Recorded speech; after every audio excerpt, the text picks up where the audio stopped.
Bloomberg Audio Studios. Podcasts, radio, news. I'm joined by Alex Burghart, UK Cabinet Office Minister leading on AI in the public sector. I want to start out with your role in artificial intelligence. This role wouldn't exist even as 2-3 years ago, and I used to live in the United Kingdom. We've seen this government, led by the Prime Minister Rishi Sunak, really want to invest and hone AI, even within the government. I know you're in the beta mode of this red box. Tell us a little bit about what you're doing, what you're focused on, and how the government could potentially harness this. Thanks, Annmarie, and thank you for having me on. And it's great to be in New York to talk about the work we're doing in the UK government at the moment.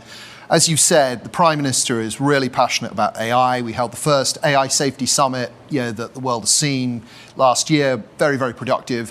But the work that I'm doing is on how we can deploy AI for the public good.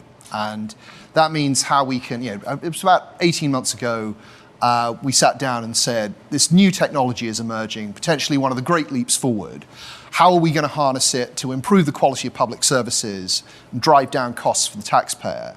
And there's a number of ways in which that's emerging. And the first is that you can now automate tasks like never before. And I have, you mentioned Red Box, which is named after the red ministerial box that British ministers carry around. I still hope they'll do that for show in the future. Yeah, absolutely. And but what we now have, what we've been building, is a tool that can summarize huge documents very, very quickly, that can relate them to what's been going on in Parliament, what's been going on in the press, and can pull out kind of key points that ministers need to focus on. And that's saving my private office hundreds of hours. But it's also starting to build a tool that is going to create institutional memory, recreate institutional memory in our government departments. So, when we're starting out on a project, we'll be able to ask, have we tried something like this before? Why didn't we carry on with it? What was good about it? And so that huge resource of documentation that's currently lying unused in government is going to come back into play. So 2 questions immediately come to mind. One, talent, and the other, security. Let's start with talent first. If you work in AI, you can get paid handsomely going to, say, OpenAI. Yep. How do you attract that talent to, say, come work as a civil servant? It's a great question. We were really worried about this at the start because we can't pay that money. And I've got a really great head of the program, Laura Gilbert, who's out in New York with me at the moment. And she said, as long as we can pay something, a bit more than we pay our normal civil servants, what we have is data. We have really good data, lots of centralized data. And if you are, an AI addict, if you're one of these super smart, crazy clever people who wants to get involved, the thing you want to play with is data. And so we've been looking at huge quantities of data, things like public prescriptions, health service, looking how we can improve the quality of prescriptions, drive down cost. We've been looking at how we can eliminate fraud and error in the benefit system. We have £280 billion benefit and pension system, and we currently employ thousands and thousands of people to check for fraud. We think we're going to be able to vastly reduce that and improve. So attracting that talent hasn't been an issue? No, we've been really pleasantly surprised that loads of people have applied and they've passed our very, very stringent tests to get in. The one concern as well is security. You put all of this now, documents that live in a cloud, you're working more with AI. How do you safeguard that to, say, adversaries? Yeah, it's a central question. And we have a very effective security service in the UK. And we're constantly learning from partners. I was out in Tallinn in Estonia, right on the fringes of NATO a few weeks ago, learning from them because they were party to some enormous cyber attacks a few years ago and have become very, very resilient. So it's uppermost in our mind when we're vetting people, but also when we're building systems to make sure that they're not, they can't be attacked by enemy operators. If you use AI in the defense sector, in the UK government, how important is it that all that technology comes in-house, not out of house, because of these concerns? No, I think it's not just defense, right? When we were starting out, we could easily have gone and picked a number of big companies, big UK companies who have fantastic AI sector in London.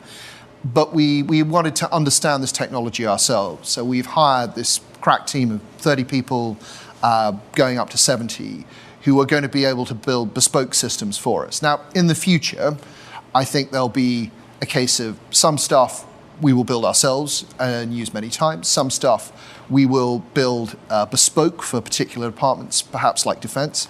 And some things we will buy in. But having people who actually know how it works and know what government's needs are, I think is central to getting this revolution right. I know you're in New York, so you're missing all the morning press in the UK after a critical election last night. And, you know, you saw the bellwether parliamentary seat that the Conservatives lost. Do you honestly think the Conservative Party, if the elections are going to be held this year at some point, I know the Prime Minister said at the second half of the year, do you think the current Conservatives will be able to hold on to power? I do think they will be able to. And I'll tell you what, look, we've had a tough night. The truth is that in 2021, when this cycle of elections was last on, it was we had a vaccine bounce. That was a very good year for us. We always suspected we might come down.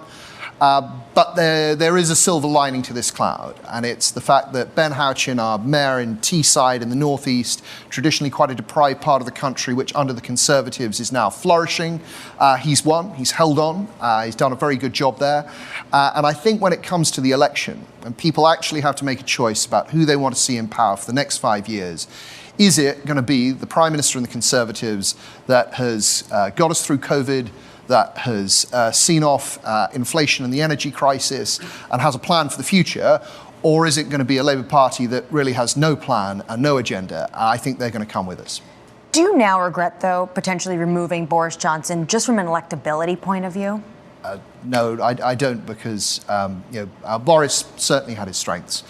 But things weren't working out, and he made some mistakes, and we couldn't have pretended that those mistakes hadn't happened.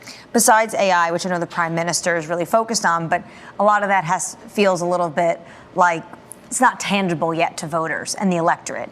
What does Rishi Sunak need to do? Number one thing he needs to do going into this election? So I think there are some really good stories to tell. I mentioned Teesside up in the northeast.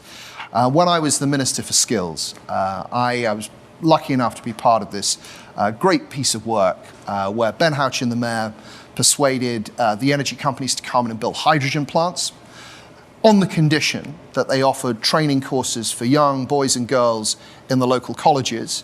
So you have the government setting up a free port in Teesside, the mayor bringing in the business, and then the business securing the training places so that young people get those new jobs in their community.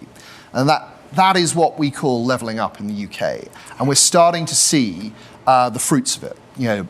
New business in towns which have been left behind, and local people getting those jobs and adding to the prosperity of the places where they live. That's something that didn't happen under 13 years of Labour. It's happening under the Conservatives, and I've been proud to be part of it. Do you want to break some news? Do you know when the election will be? Well, I'd love to tell you, but the Prime Minister... You don't know yet? I don't know yet. Okay. All right, we'll leave it there. Thank you so much for your time. That was Alex Burghart, UK Cabinet Officer Minister, leading on AI in the public sector.